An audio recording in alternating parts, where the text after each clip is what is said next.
Good afternoon, all of you. On behalf of Sri Lanka Kuwait chapter, I warmly welcome everyone to our live webinar on integrating ESG, paving the way for accountant success. I'm Sachini Vikrama, an executive committee member of Sri Lanka Kuwait chapter. If you are a CA member, please mention your membership number in chat box so that you can claim the CPD hours for this session.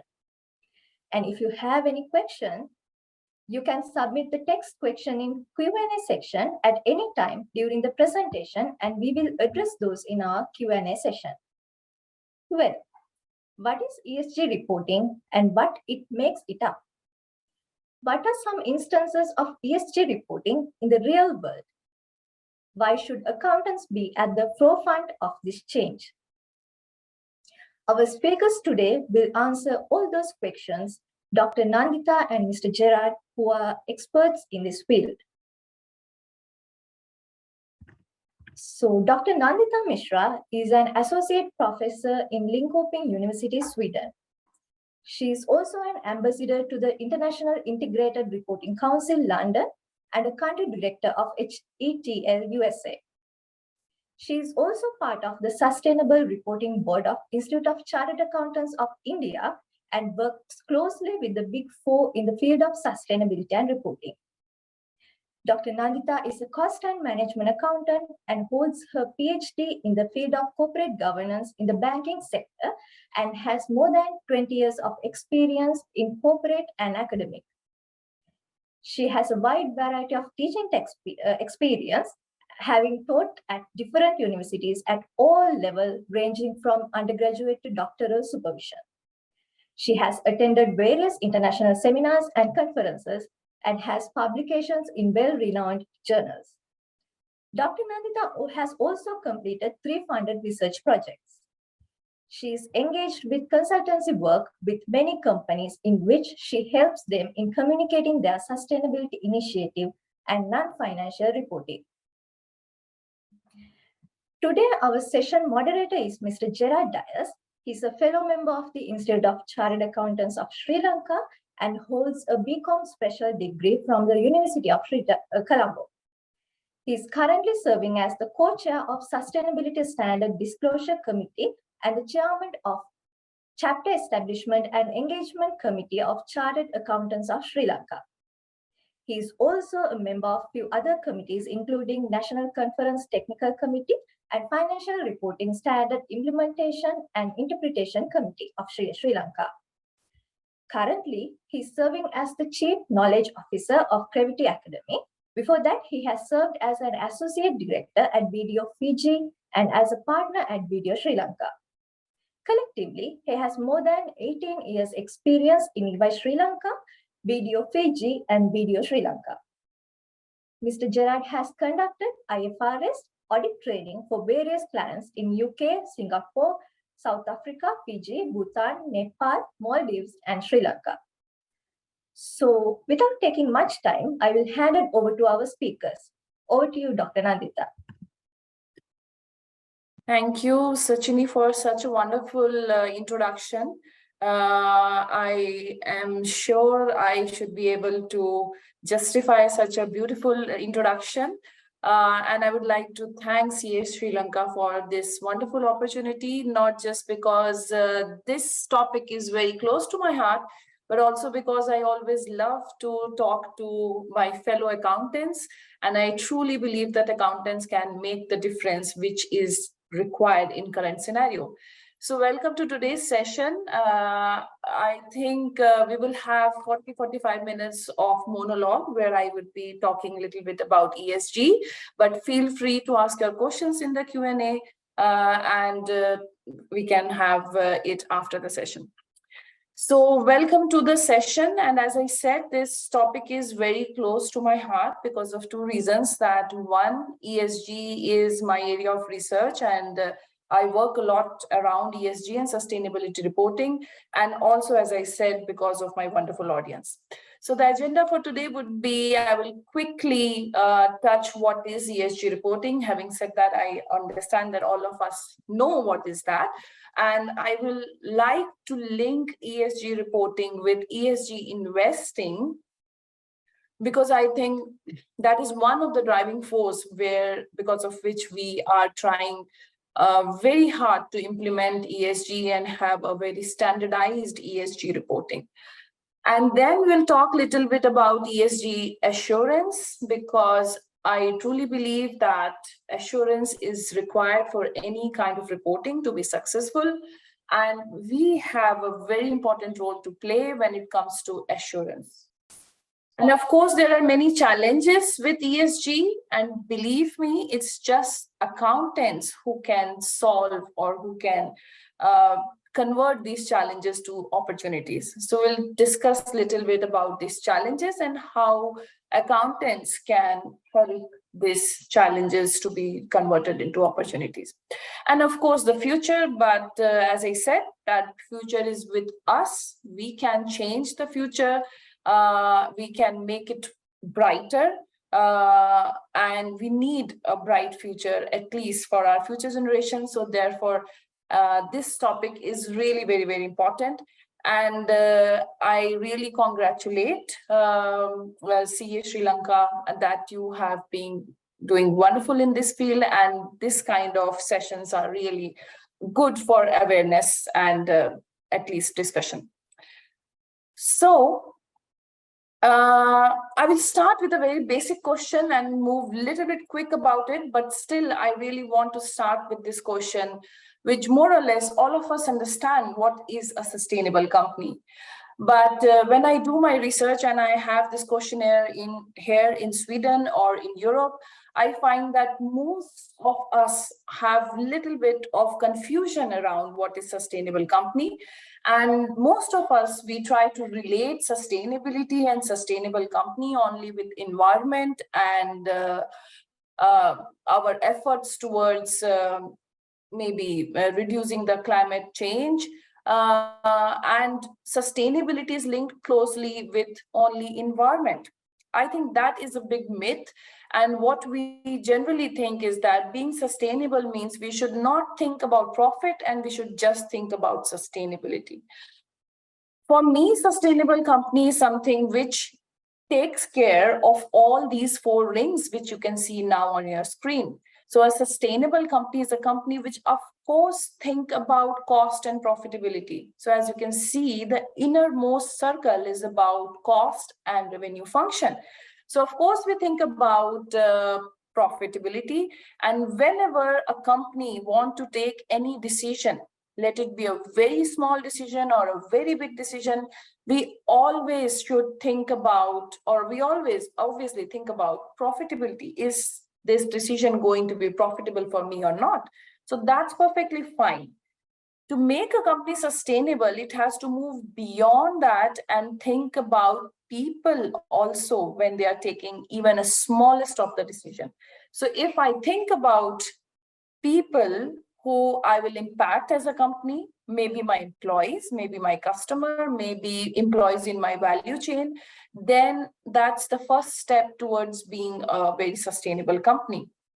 I should also think about community, so maybe society at a large. If I'm taking some land from the local community, what I am giving back, maybe I'm giving some kind of employment to the local community. How am I contributing to the local community or society at a large? So basically, a sustainable company always thinks about community, society, and then, as you can see, the fourth ring, planet. So it's not just about planet or environment, but it is about everything which is economical, which is social, and which is, of course, environmental. So a sustainable company, I would say, is a company which takes decision, and whenever they are taking decision, they think of all these criteria. They think about profitability, they think about people inside their organization, and of course outside, society at a large, and the planet or the environment. If I'm able to add some value to all these rings, my decision is a sustainable decision and my company is a sustainable company. So I'm leaving behind something for my future generation, and I'm thinking about my future generation before taking any decision. That's a perfect example of a sustainable company.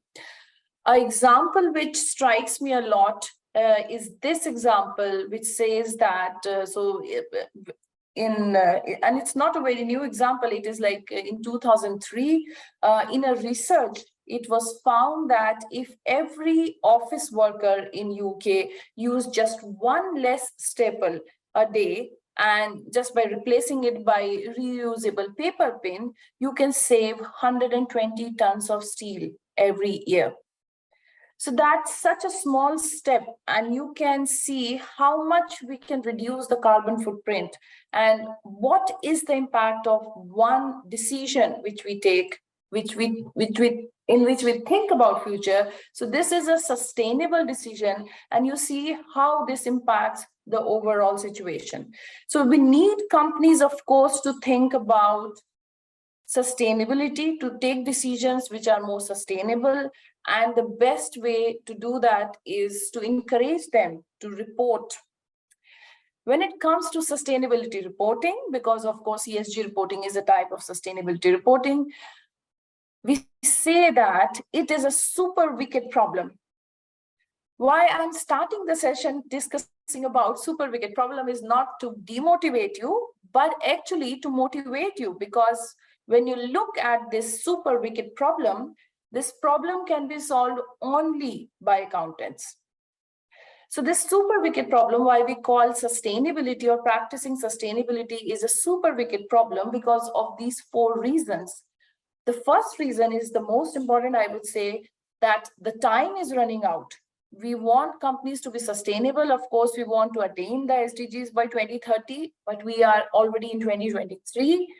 And we know we are lagging behind. So of course, the time is running out.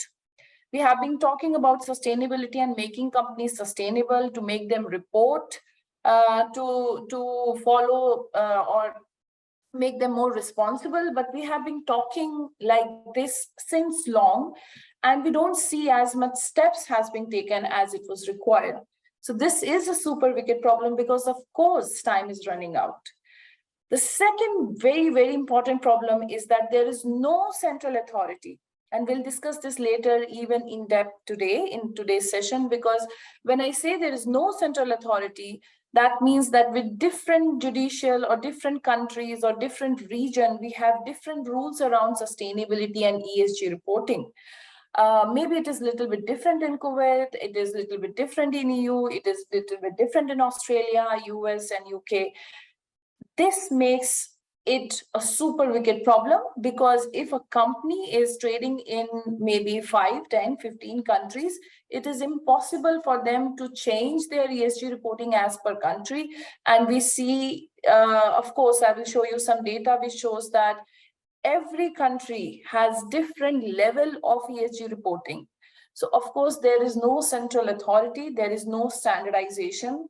And we as accountants, we know the importance of standardization. We know that unless and until accounts or reporting is standardized, assurance is not possible. And of course, it cannot be compared with competitors or maybe our previous year reporting. So central authority, we don't have a central authority, which makes this problem a super wicked problem. The third reason is very, very interesting, because it says that those who are seeking to solve the problem are also causing the problem. It's very weird, and we do understand that we do talk about sustainability, but we are the one who are actually causing problem towards attainment of sustainability. So this is something which is very difficult to understand and very difficult to solve when we say that those who are creating this problem and they are seeking for some solution, it's very difficult to take action on ourselves. So of course, this makes this problem super wicked. And the last is hyperbolic discounting, which is a very normal human tendency where we say, okay, this is a big problem, but maybe we'll solve it tomorrow. And tomorrow we say, okay, we'll solve it tomorrow, and just keep on delaying it. And as I said, we have been delaying it for many, many years. But the good news is that at least in last one decade, or especially after COVID, after the pandemic, we see that there has been a lot of good initiatives, not just to improve ESG reporting or sustainability reporting, but also to standardize it, also to solve this wicked problem. And as I said, that the problem to this solution lies with us, the accountants. So we'll discuss that, and maybe, of course, but maybe I can just highlight some of the ways in which we can only solve this problem. So yes, it is a super wicked problem, and we must move or change the expectation from profit maximization to value creation, which, as I said, that whenever a sustainable company is trying to take any decision, they should think about profit, of course, but not just profit, but they should think about society and social element, and of course the planet. So we should think as if we are trying to add some value to all the rings which I showed. So a sustainable company is a company which thinks about value creation, and value creation is very, very important, or maybe it's the core element of sustainability reporting or ESG reporting. But what is value creation? I relate value creation very closely with ESG. So ESG, I'm sure you know that E is environmental, S is social, and G, very, very important, is governance. When we talk about environment and social, and if we don't think about governance, believe me, it's not possible to implement E or S, that is environmental or social factor, because without governance, it's just not possible. So if we want to create value in a company, if we want to have a sustainable company, then we must focus on these three very important elements, that is the environmental, social, and governance. So what is ESG reporting? ESG, as I said, is environmental, social, and governance reporting, and where E is more towards climate change or many factors like what will be the impact of pollution or deforestation, or what is the impact of company on biodiversity, how do companies manage their energy management, what is their greenhouse emission, various risks related to environmental factor, like for example, if there is any change in policy or regulation, how would it impact the company, how the company is sourcing its raw material, are they thinking about more renewable sources for their raw material, what is the consumption of their energy, how much percentage of the energy consumption is renewable, what is how sustainable is their product, what is the manufacturing process, is it sustainable, is it environmental friendly, what about packaging, what kind of material we use in packaging, is it sustainable, how do you manage your water and waste. And it's not just about reporting, but also thinking about, okay, if this is the environmental factors, if these are the areas, how would this create risks for company in future, and how we can mitigate that risk, how we can reduce the risk, and how we can handle or connect all the environmental factors back to our company's objective. So that's E, environmental. Then comes the S, which is social.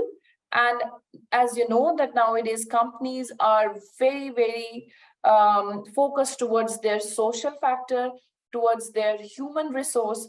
And it's not just their human resource inside their own company, but maybe anywhere in the value chain. So we should think about community at a large.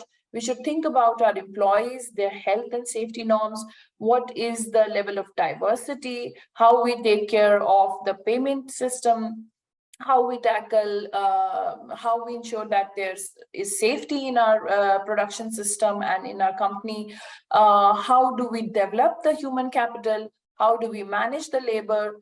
And with customers also, we should be very, very sensitive towards their data handling, how do we handle their private data, what is the data security in our company, how do we disclose information in our labels about the product, and we should be very sensitive towards whatever is being communicated to our customers or consumers, what is the product quality and safety. So anything maybe the social element, which may be directly related to the company or indirectly. So maybe just a community at a large. That's social factor. And as I said, it's not just about thinking all these factors and reporting it, but also integrating it to our company, integrating it to the value chain of our company, integrating it to the objective of our company. That's very, very important. And that can be done only when we have governance. And governance is basically when we have a structure of running our company. We are very sure that we have diversity in our board. The board is very resilient and we follow all business ethics. We take care of maybe anti-corruption or anti-bribery. The ownership structure is very, very balanced. We have representation from different sections of society, and there is a transparency in what we report. There is a transparency in taxation policies, and of course, bringing it back to the company, integrating it with the objective of the company and relating it with short and long-term objective. So that's the three element, ESG, and of course, ESG is very, very important. It was important even in the past, but as you must have observed that now we have a lot of emphasis, and all of a sudden everybody's talking about ESG, including us when we have this seminar. Maybe sometimes you may think why we are talking this much about ESG. Why is ESG so important? There are not just one reason, but there are many, but I will just highlight a few. ESG is, of course, important. As I said, it was always important, but now it is even more important because all the companies, all the investors, all the regulators are emphasizing on ESG. For any company, investors, regulators, and their stakeholders are very, very important. So we don't want, or basically we want to attract investors. We want to be in line with all the regulators. And of course, climate change is a dominant theme. Everybody is talking about climate change. And companies and investors, we want them to be more committed to net zero emission. And therefore, ESG is important. Governance is important. The social element is in the center stage, especially with investors, because investors nowadays, they don't want to invest in a company which is not governed in a very structured way, and also they don't want to invest in a company which is not climate resilient. So of course, and socially aware. So therefore, governance, and there is a lot of pressure from investors. The disclosure of ESG goal should be standardized. That is what we are expecting by 2030. And therefore, you must have observed that there are many new regulations and they are becoming more stringent. The regulators are very, very stringent about ESG. They want you to disclose ESG. Of course, in different countries, as of now, there are different norms, but you will also see that there are a lot of collaboration between different regulators to make it more standardized. So there is a lot of ESG integration happening everywhere. And of course, we want to integrate these ESG reporting and of course, ESG risk assessment. We need a lot of transparency in our reporting. We need more diversity and inclusion. And of course, the politics will always play a very important role in ESG landscape. So national security concern is also emphasizing more and more on ESG. So that's why, yes, ESG is really very, very important. And the Center of Audit Quality, a very, very important form, especially for all of us. they have also emphasized that if company report their ESG, of course, they are communicating their ESG risk, which is very important to be disclosed, and opportunities and how these issues can be managed. It is also organizing business dependency and its impact on environment and society. And of course, communicating your resilience is very important, especially to attract more and more investors. And it also demonstrates your credibility amongst all your stakeholders. So ESG reporting is, of course, important, and we must understand what we need outcome, what should be the outcome of this ESG reporting. I want to connect ESG reporting with a very important term, which is ESG investing. So of course, ESG is same, environmental, social, and governance. But as we say that ESG investing is driving the need for standardized ESG reporting. As I said, one of the challenge for ESG reporting is that it is not as standardized as our financial reporting are. So in different countries, we have different norms. Some say that it is voluntary. In some countries, it is to an extent mandatory, which makes it very, very difficult for companies to understand what are different norms.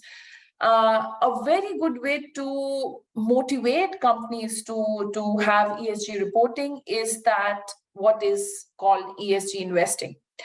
I sometimes relate this with the way we use our cars, or with the way we drive our cars. So obviously, for example, in the past, if I have to reverse my car, I will use the rear mirror, adjust the rear mirror, see what is coming from back and side, and just assess the risk and drive. I relate that with when we were doing the financial analysis of any company and see how the company is doing, what is the profitability, what is the solvency, trying to mitigate and understand the risk, and then invest. That's what investors were doing in the past. But as our cars, the system have improved a lot. We have a lot of AI system in our cars. So now if I want to reverse my car actually tells me, can give me a 3D picture of my car from the satellite. They show, okay, there is a car coming from there, and we have different navigation systems attached in our car. And it's just additional, I would say, features which help me in assessing risk in my environment, and then I can take my decision of driving the car or reversing my car, and it is much more accurate. So I think ESG investing is similar to that, where we, of course, do financial analysis of the company. But other than that, we also try and understand risk about environment, about social element, and about governance, because these three are also very, very important, and they may impact companies' performance in future. So when I club all this, and then I take my decision on the financial analysis, on the ESG risk assessment, that decision is more accurate, that decision is more risk averse, and of course, investors are doing that. So they are not ready to invest in a company which is not reporting ESG. So they want to assess the ESG and then do the ESG investing. And of course, it's not me. Various research have shown that, especially if we look at this research, which was done in 2021, so which showed that in US, 84% of US investors want the ability to understand the ESG before investing in any company. They would not like to invest in a company which is not disclosing their ESG parameters, and they think that the company which is disclosing, which has strong ESG practices, they may be more profitable than the others. So it's not just about getting good investment, but also we have seen that companies with good ESG practices, they are more profitable because they're more transparent and have better reputation amongst their stakeholders. So ESG investing is a good way to motivate companies to have better practices in ESG. And of course, the data also shows that. And now ESG investing is, I would say, very closely related to assurance. And why I want to bring assurance as one of the topic today is because maybe this is one of the area which need little bit of work, or we are maybe lagging behind when it comes to assurance of ESG. And that is something which is discussed everywhere. Everybody is coming with their own solution. But this is one area which where we accountants can actually help. So when it comes to, as I said, ESG investing, so investors investing in a company with good ESG practices, it has also been found that investors would want to invest in a company with good assurance of their ESG practices. So if the company has good assurance system across its ESG practices, that means they're more transparent, and then companies would, or investors would, have their faith on those companies. So there is a significant global attention around sustainability, of course, as I said, and there is a lot of movement around global standardization.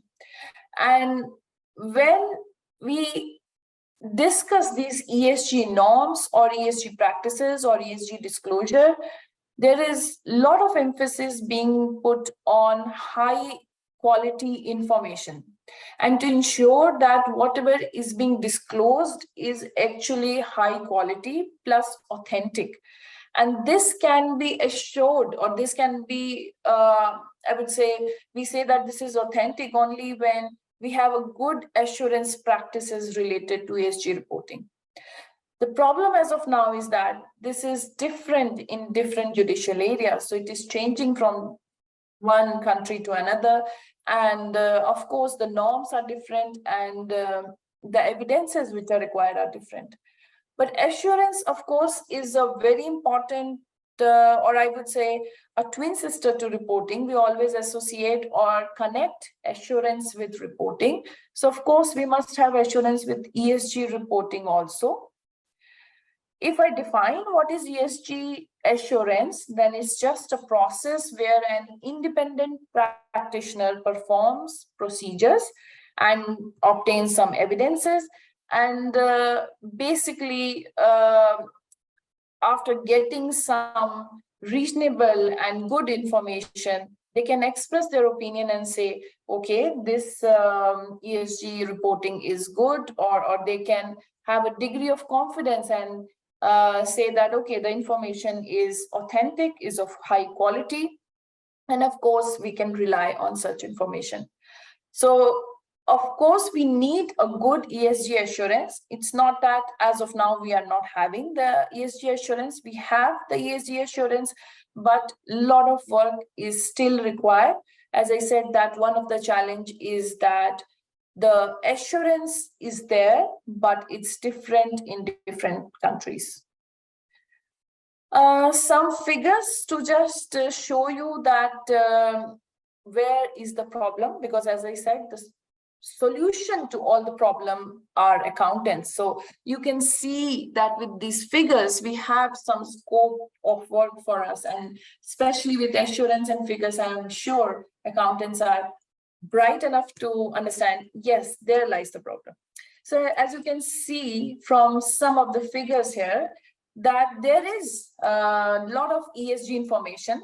So 91% of the company, this is of course a figure from 2021, that 91% companies, they are reporting their ESG, but the problem is that only 51% of the company that are reporting their sustainability information has some level of assurance.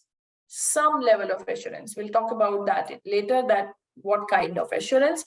And of course, the assurance is not as high as the level of reporting, and only 2/3 of the assurance is done by the professionals, and there is a significant difference that is found in different regions. So because this is a figure from like everywhere, but if you look country-wise, we'll see that the figure are even, like they have a lot of significant differences there.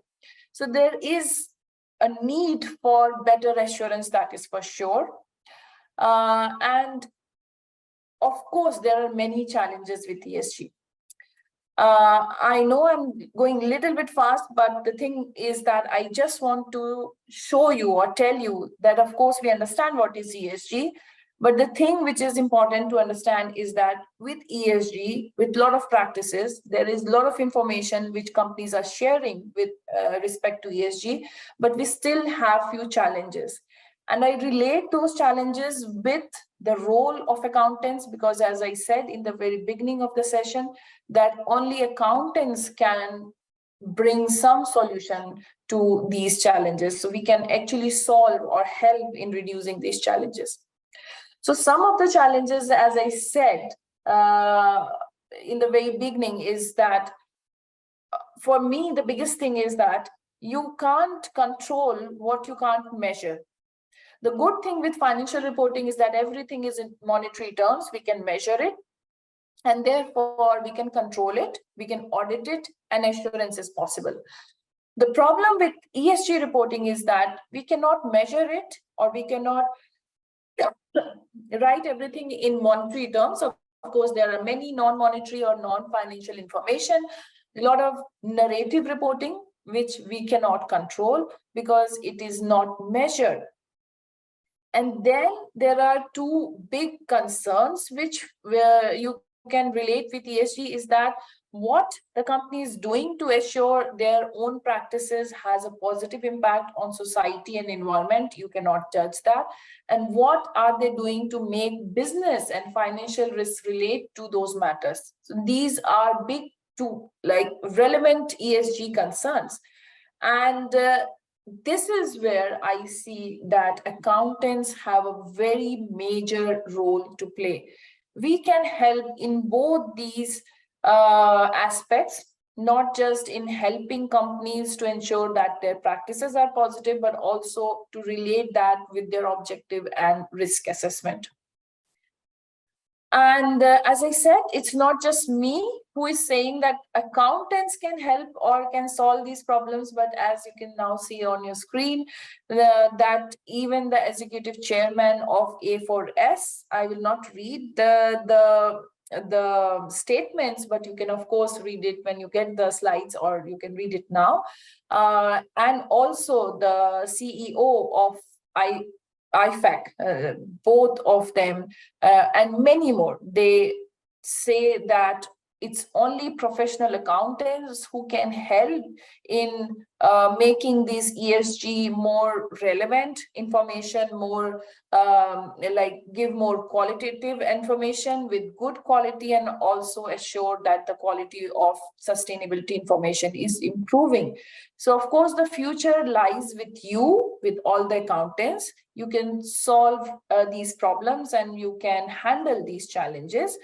One more challenge which is closely related with ESG reporting is the complex landscape. I'm sure when you see this picture here, you can understand how complex things are when it comes to disclosure, where we have many frameworks and standards related to disclosure. When it comes to measurement, there are many norms and ways of measuring. When it comes to valuation, you can have different type of valuation. And of course, there are many rating and investing agencies.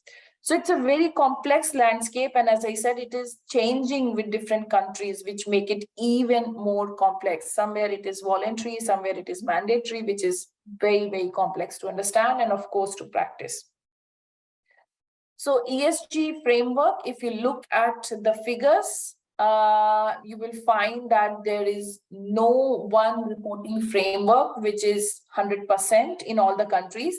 Of course, GRI and UN SDG are the most common, But if you look at that, they are also not the only standard which the company use. Companies are basically not using one single framework, but they are combining different frameworks, which makes the thing really more complex, because it is not just one framework. So assurance becomes more and more complicated. It is not so easy.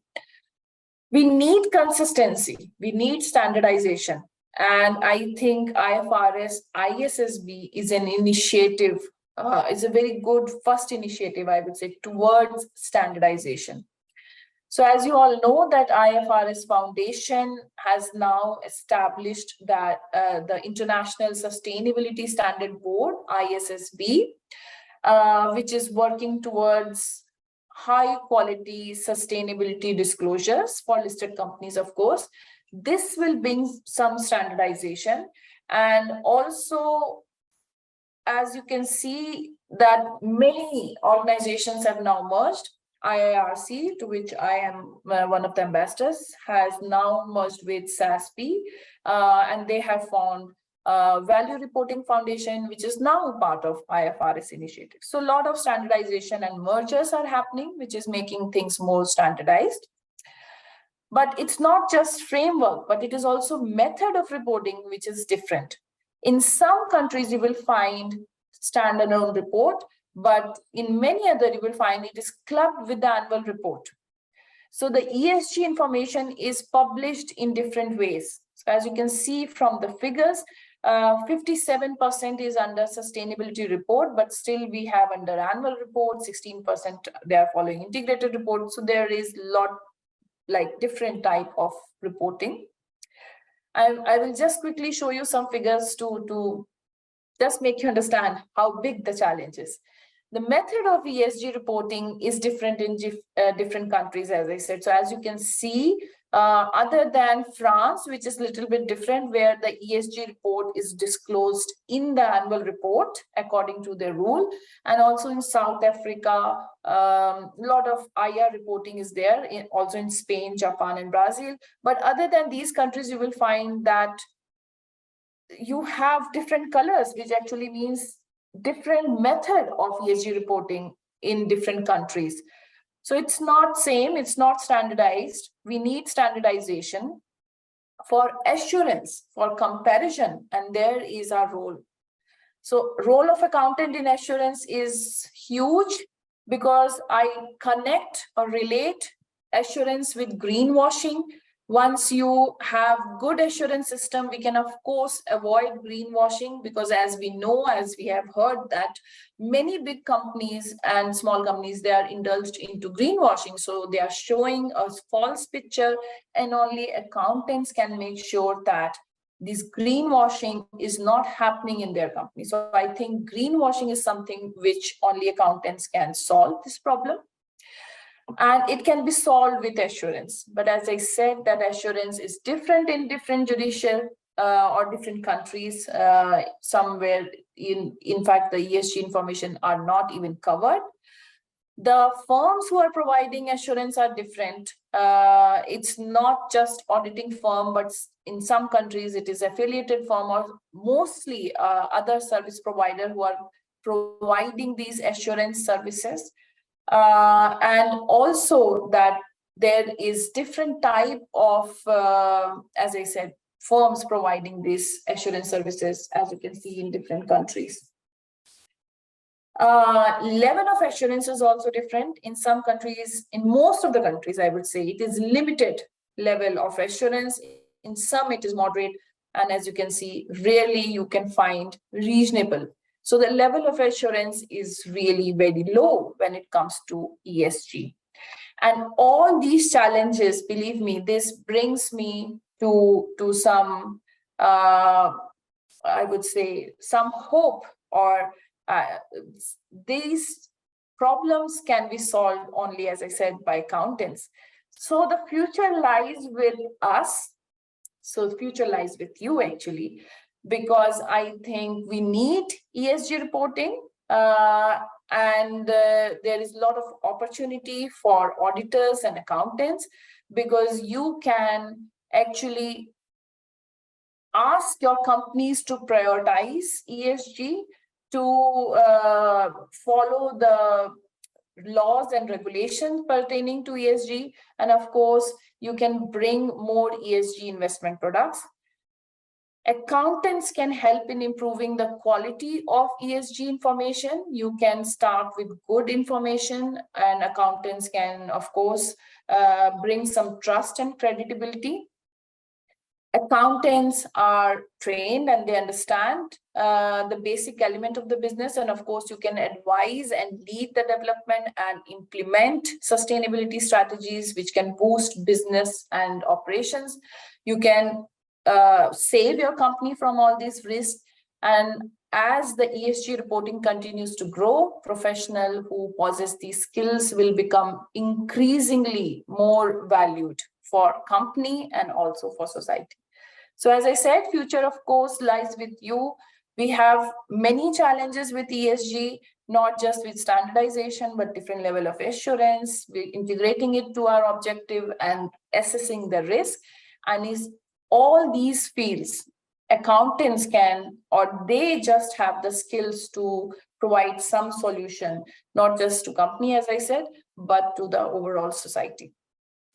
So with this, I think I am a little bit 5 minutes beyond my time limit, but hopefully it added some value. But feel free to ask any questions if you have. And I thank you for your patience and listening to me. Thank you very much.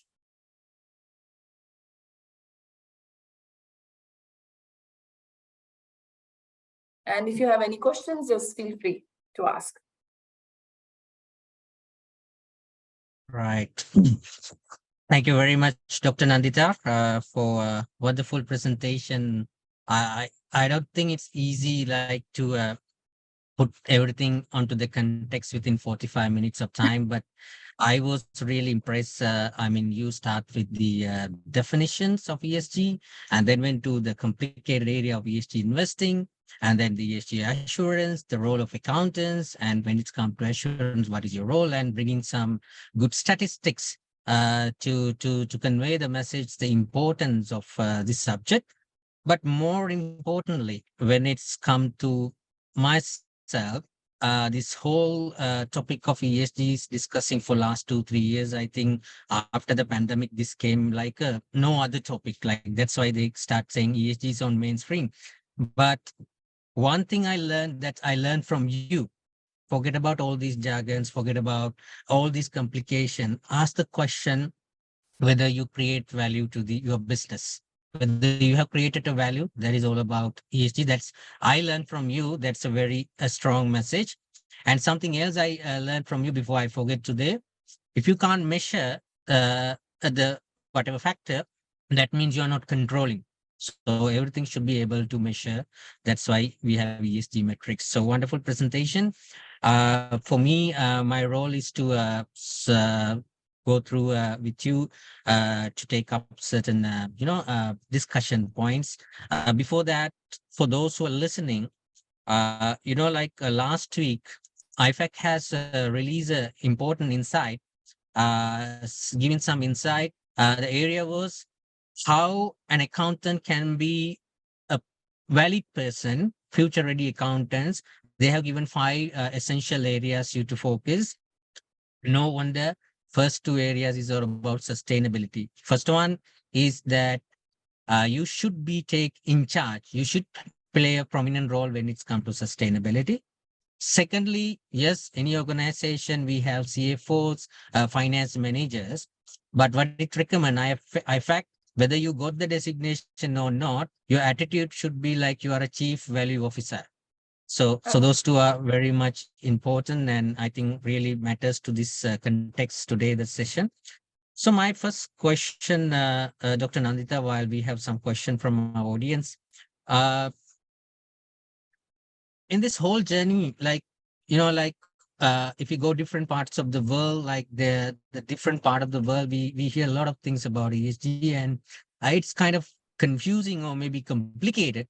Being accountant, I really like to hear from you. what should be in our mind, being financial accountant who are really sort of trying to understand what is ESG? And I mean, we are sort of behind because the world is moving very fast. So we also need to act. So what should be our simple role? What is our homework actually? Yes, I think a very interesting question. I always think of what should be our homework and how can we be ready, and then of course we can make our companies ready. And I truly believe that it's us, the work starts from us, the accountants, because when we understand, then we can make our stakeholders, shareholders, and company CEOs understand what we think. So, as I said, I think in the beginning of the session, in my research, when I talk to people, I find that still there is a lot of confusion around ESG. So people think that the moment we are talking about sustainability, we just forget about profitability and we are doing some kind of social service and we just think about society and environment. So I think first it is very good initiative that this kind of session should be arranged and accountants should attend so that we are aware of what is happening. So one, I think a good knowledge of what is these, not just ESG, but you will find the different terms and different regulations coming every now and then. So I think first, very, very important thing is to keep up with the phase and the speed in which things are happening all around the world. So being very, very aware, reading about all the things and knowing what is happening. As you said, that different regulators are coming and they are coming up with different publications. So reading everything is not possible, but still to read as much as possible and to be aware of what should be done. And I think the second most important when we are working in a company is to relate risk with our strategies and to understand that ESG, this can bring a lot of risk to our companies and to try and mitigate. It's not just about reporting, but it is about understanding that, okay, if it is environment, this can create a lot of risk in future and how do I handle those risks? So doing that and getting being well prepared with all these information, I think that's very, very, that's the first thing I would recommend any accountant to do, to be prepared, to read everything and understand the importance of risk.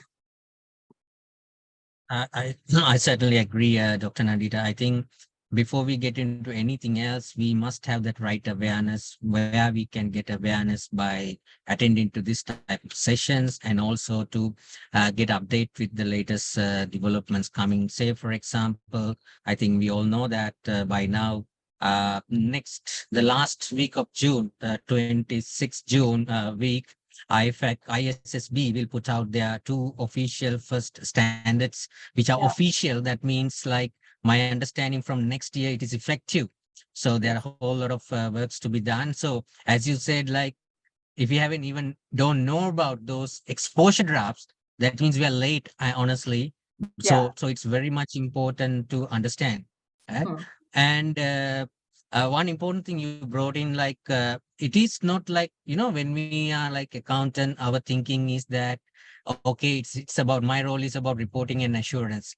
You very much spot on when explaining, right? We can't go into the reporting and audit without knowing what is my business and how it relates to my business, what are the ESG related risks and what are the opportunities and how I'm going to minimize those risks and grab the opportunities. Then only the reporting come and then only the auditing comes. So that's very important, as you indicated. Another question, the challenge is, okay, we understand we have a role. We understand that there must be something going on in our organization also when it's come to ESG. The question is how I'm going to convince my board of directors or those charged governors, because that is another challenge. So what is your sort of insight or what is your recommendation? I think that's a challenge, but I also believe that was a bigger challenge maybe 5 years back. Now it is not that big because even the people who are sitting in the board, they travel and they know that it is very, very important. And they know that they will not get investors, they will not get good customers, and they will not get good employees if they are not pro with their ESG reporting. But I know sometimes it may be a challenge to convince your board members. But I think that's the important thing, that as head of any business unit, every board member is always very, very sensitive towards the investors and from where they are getting it. So at the end of the day, it's business. So they want funds and they want, of course, good investors in their company. And it's not just me. The data shows that investors are not ready to invest in a company which is not providing quality ESG information.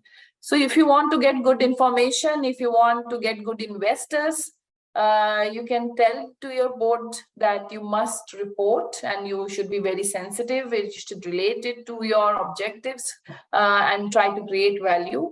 And I think the second very, very important thing is about human capital. People, especially the young generation, they don't want to start working for a company which is not providing a lot of, or which is not very, very sensitive towards ESG. So I think this human factor, let it be investor or your customer or your employees, I think that is the motivating factor which can motivate your board to invest in ESG information, because that's the only, I would say, mantra of survival. If you want to survive in future, you must have good ESG. Plus, there will be a lot of regulations in future, and their regulators are becoming even more strict with all this information. But I think many companies, they're doing it on voluntary basis. They're not just waiting for regulators. They're doing it because they know that's the right thing to do. So it's just that we have to convince that's the right thing to do. And board of directors, of course, they would understand. Of course, I think the two questions to brought in, why it is important to the organization, why it is important to us as like maybe management, as like employee, as stakeholders. So if we can convince, if we can sort of put that two questions in a right manner to the board, I think, and as you said, rightly said, now the discussion is all over. Like now everyone knows there's something called ESG and value creation and whatnot. So I think rather how we are convincing our board, I think the board is waiting someone come and talk to them in the right manner. How are we going to go for it? They just want more information and that's it. Yeah. There's a question. I think this question is kind of, when I read the question, I felt like we need to kind of explain again, like maybe to clarify again, because the question, when I read the question, I kind of felt that kind of maybe still some gray area of understanding. The question is, under ESG, we cannot see the profitability factor anymore, which is one of the element of triple bottom line. How does this impact stakeholders? So no, but I really don't think that there is no profitability factor. Of course, in triple bottom line, you clearly see the profitability factor. But in ESG also, it's not that it is ignored. Or it's not that we are not talking about profitability. As I said, that whenever we talk about sustainability, it is always economic, social, and environmental. So economic is always there. In ESG also, it's not ignored. We include it in various ways, but I would not say it's ignored. It's just that with ESG reporting, it as I showed you in the figures, and the statistics also show that many companies, they don't disclose it with their annual report, and they give a standalone sustainability report. So it is more like, okay, you have an annual report and then you have a ESG report. So if you want to maybe publish a ESG report separately, you can do that. But it's not ignoring profitability factor, but I think it is a good way of avoiding duplication. So you are not publishing the same information again and again, because you have already published the data related to profitability in your annual statement. So it's not profitability in your ESG, but if you look at the ESG and the disclosures, all the parameters of profitability, like the cost related to your human capital, the cost related to your waste management, your production, your manufacturing, everything is there. Your taxation transparency. So everything is there. It's just that the profitability, the term and the calculation and the words, that is not again here. I think it is good because then companies will be able to provide more concise report without a lot of duplication in the reporting. So it's good for presenting a standalone report. So it is more towards sustainability. So, but still, I don't think we are ignoring. It's a little different than triple bottom line, but it's not ignoring. Yeah. If I may, put some insight from my side, like I know that Dr. Nandita explained about from the reporting point of view. If the question is like come from like whether you have ignored profitability in this whole process, actually ESG is kind of like you're sacrificing your short-term profit for longer-term sustainable profits. It's the profit motive concept. ESGs are about you identify risk and opportunities surrounding environment, social, and governance, and take some action to you to be sustained and you to be in the longer run and earn long-term profits rather short-term profits. So profitability always there in the bigger concept also. Yeah. The next question. Okay. Very good. Actually, I really wanted to sort of get your insight. I know that you're an expert when it's come to valuation and investment and whatnot, but there's another element coming like ESG investing. Now, traditionally when you want to value businesses, when you want to understand the value of kind of entity or the future forecasting and whatnot, we have this financial management concept. It could be net present value. It could be like any other calculation, right? So with this ESG, how investors can look at in your thinking, how would be the valuation when it's come from investor side when they value companies looking at ESG? Yeah, as I said that I see this with a lot of like as I gave one example during the session, that I relate this with cars nowadays, which has a lot of AI features and which makes you understand, okay, I can see risk even better, or I can evaluate or value risk even better than what I used to do before. So with just financial analysis of any company, you obviously understand a lot of risk like related to profitability and sustainability, solvency and liquidity. But with ESG, it is even kind of better evaluation or valuation of incremental risk, in the sense that you know that if there is any risk related to environmental factor or social factor, and especially governance factor, and how can you integrate it into your value system, and how can you estimate and how can you value that. So I think it is more accurate when it comes to valuation with respect to ESG.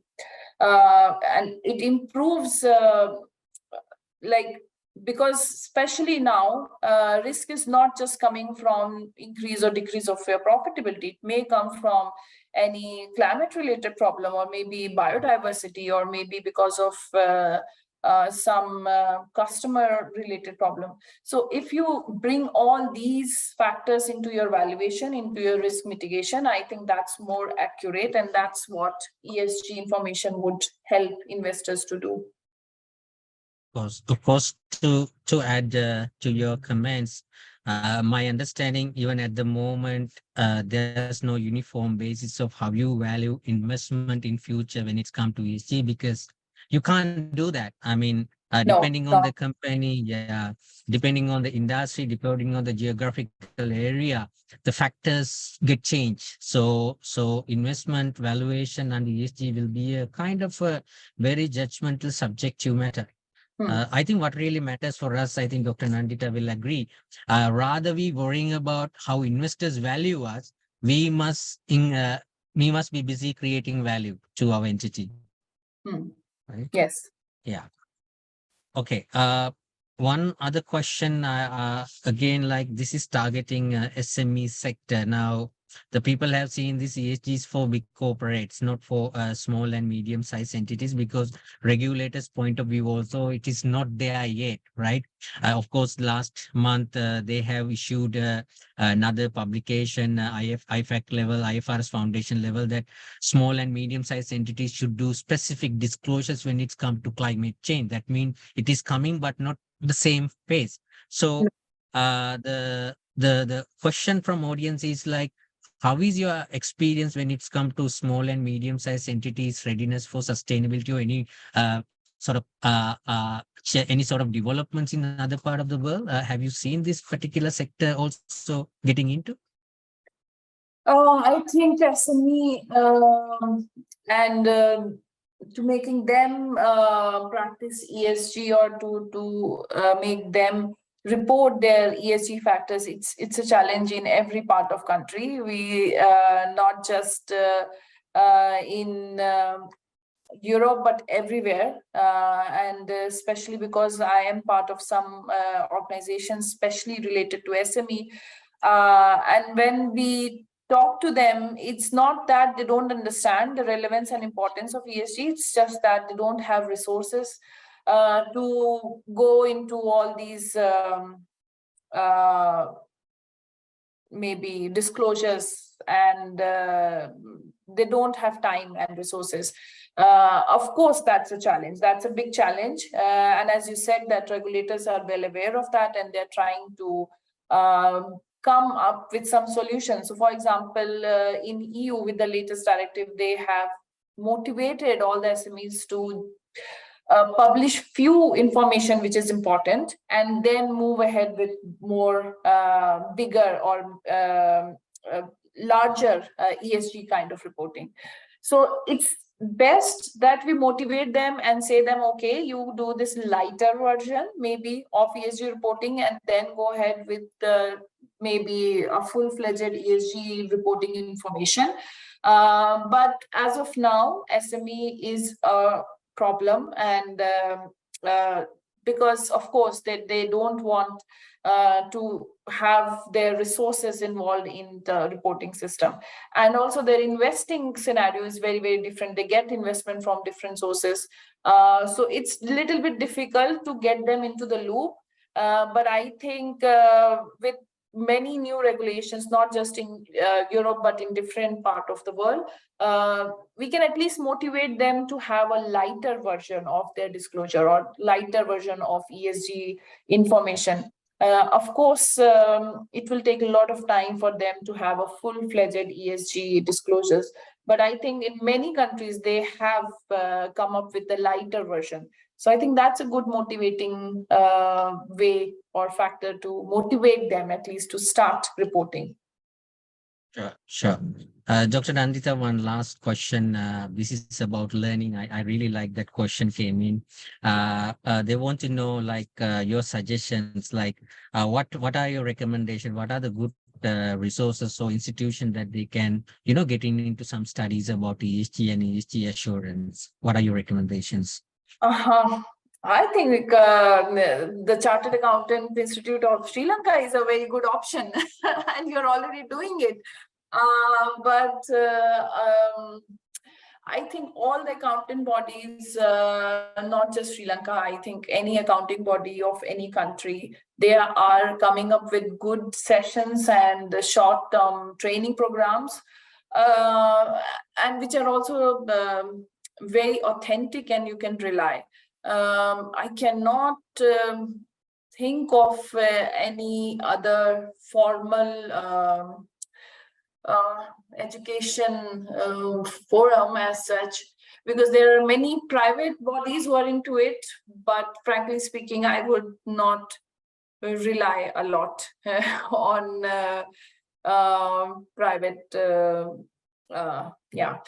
I cannot, it's not coming to my mind as of now, other than, as I said, the Chartered Accountant body of different countries. So not just Sri Lanka. I think you can just keep on looking for some webinars and short-term training sessions, which all the Chartered Accountant bodies of different countries, they are conducting that.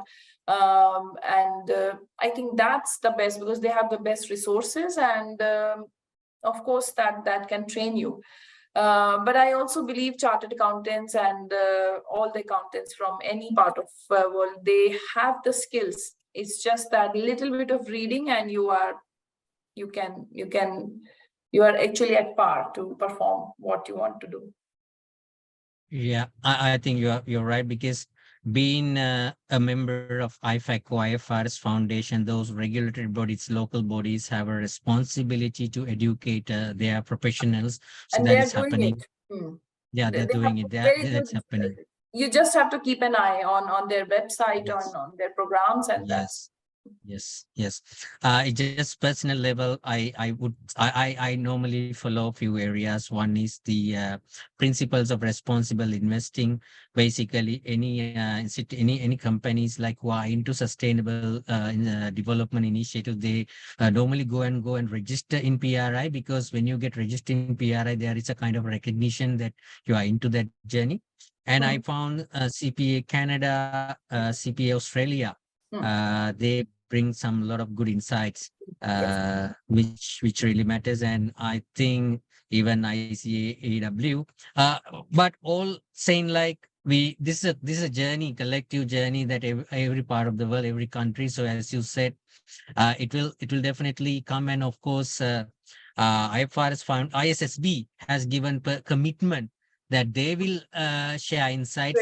I think recently they have sort of set up another group, so that group intention is to go around the world and find the first set of corporates who have implemented ESG and share those insights with the rest of the members, professionals. So we are in the right place. But as you said, what is really matters is like, rather we wait, someone is giving to our hand, we have to go through those channels and find out what really matters for us, right?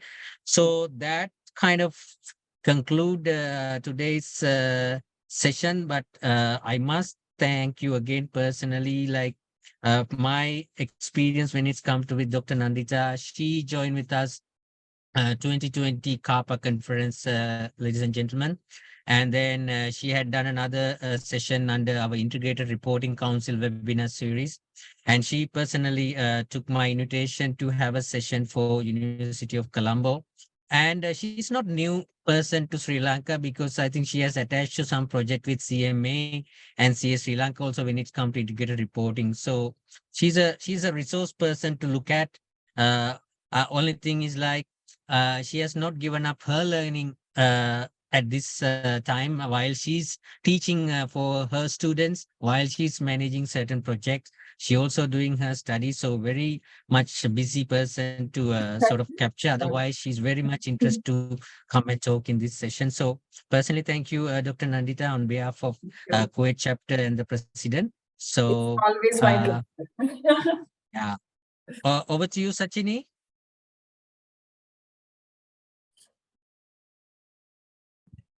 Yeah, thank you, Dr. Nandita and Gerard. Like, it was a truly insightful webinar offering a wealth of knowledge and valuable insight, and it provided a comprehensive understanding on the subject matter. So with that, we have reached to the end of our session today. We believe that we have achieved our objective and provided a perfect platform on the subject that can be used in your workplaces. So Dr. Nandita and Mr. Gerard, we are extremely grateful to you both for giving us this opportunity to gain a much needed insight. And we were fortunate to engage prominent people like you who are the experts of this area. And thank you once again for accepting our invitation without hesitation, despite your busy schedules, and also providing valuable inputs and friendly collaboration to the committee while organizing this webinar. We wish you all the very best for your future endeavors. Last but not least, my sincere thanks to all participants on behalf of Executive Committee. We believe that this webinar is informative and beneficial to all of you. Finally, a big thank to Executive Committee for organizing this webinar. Once again, thank you everyone very much. And we will meet you soon with our next event. Until that, have a great evening. Thank you. Thank you. Have a good evening. Bye-bye. Yeah, bye. Thank you, everyone. Thank you.